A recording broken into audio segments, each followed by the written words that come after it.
at the competition, Timon asked if he's planning to learn ZB, and that's kind of what brought into this. But yeah, what brought us into this question. And the answer is a resounding. Well, Yiheng actually does not have a coach anymore. Okay. 3x3, anyways, 3x3 and 2x2.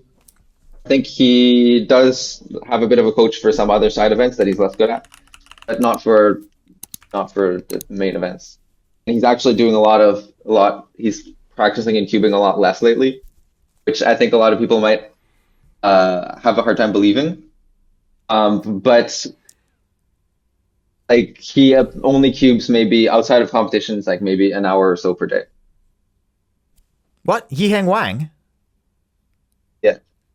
He practices an hour a day. Yeah, in the last few months at least.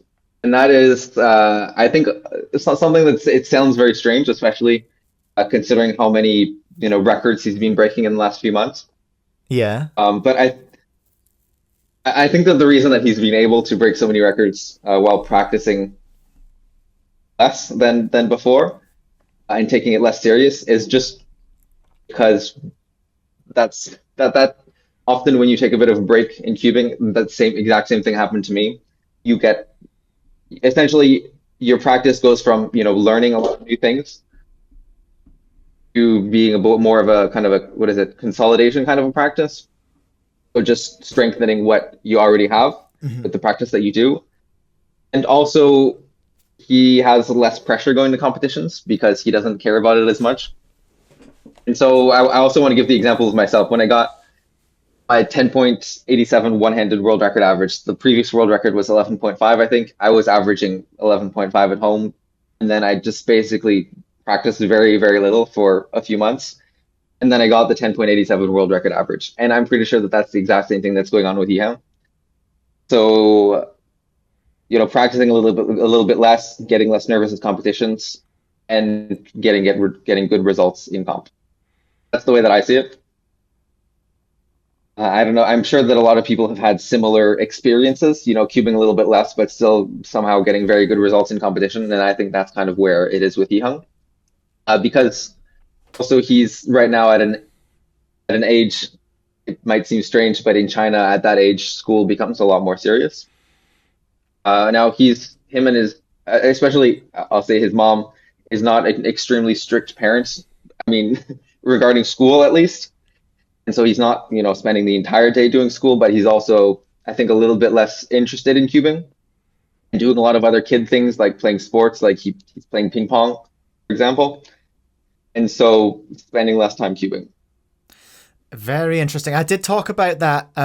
It's not out yet, but I talked about that on a week in cubing with Jaden at Speedcube shop. I do often wonder what the curve of his time over performance looks like for someone who is so good so young, because we're used to seeing people peak at 15, 16 or maybe 18. I can't remember how old you were when you got your WR, but we see generally, and we're used to seeing people peak in their teens, but now we're seeing the Chinese cubers, because they're supported from such an early age, they're peaking at 9 or 10 or 11. So I do often speculate as to where the Yiheng story kind of ends in cubing, because he's got, just a lot of stuff coming up. He's going to be, I don't know the school system in China. I assume they have a primary school, then because he's getting towards high school, right? Middle. He's getting towards middle school, yeah. Middle school, okay. So yeah, a lot of stuff goes on, not just in terms of academically, but a lot of stuff goes on to little kids between the ages of 10 and 13, you know what I mean? There's a lot, he's got a lot ahead of him that's going to distract him and cause a lot of stuff. So that is wild. An hour a day. So Dylan's asking in the chat here, do you have any insight to what his practice with a coach looked like before compared to this sort of relatively relaxed practice he's doing now? I mean, now it's more just, I think, doing solves. Doing some solves for a day. And also maybe going through some cases, practicing some cases. It was more structured and more intense when he had a coach, of course. Yeah. I wonder what he has Yeah, I left to mean, learn. so that's actually at the competition. Timon asked if he's planning to learn ZB, and that's kind of what brought into this. But yeah, what brought us into this question.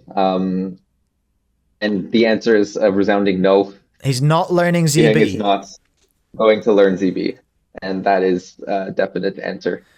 There's no plans to learn ZB. It takes way too much time, way too much effort, and that is not something that they want right now. Yeah, because Probably won't ever. correct me if I'm wrong or pardon my ignorance, but ZB, that's like just one case for every last layer case, right? Is that right? Like 300, 400 algs? Yes, but there's also another part, which is, I would say, even more important, which is the ZBLS, which is the last slot plus edge orientation. Oh, that's right. Yeah, the EO stuff. So, yeah, there's two parts, both very important. And if you look at, for example, Xuanyi, when he does ZB, he doesn't just learn ZB. It's not just, like for ZBLL, for example, it's not just 300 some algs. He also learns the AUF. So he learns to recognize two-sided recognition from each case, and the optimal way of solving given each AUF. So that's it's very, very intense. That's so intense. I mean, I've used this comparison before. And it wasn't fair then, and it's not fair now. But my son's the same age, and he can't tie his shoes. And then these kids are learning just these enormous alg sets for. Do you want to know something funny? He doesn't tie his shoes either. Let's go! I'm so glad to hear that. I'm so happy to hear that. That's great news. Thank you so much for watching. Please do leave a like if you enjoyed the video and subscribe if you want to see more. I stream once a week and I release videos pretty much every day. Also use code CubeCast to save 5% at speedcubeshop.com, Cubing Life Academy, speedcube.nz, lastlayercubing.com. Have fun, solve cubes, and I'll catch you in the next one.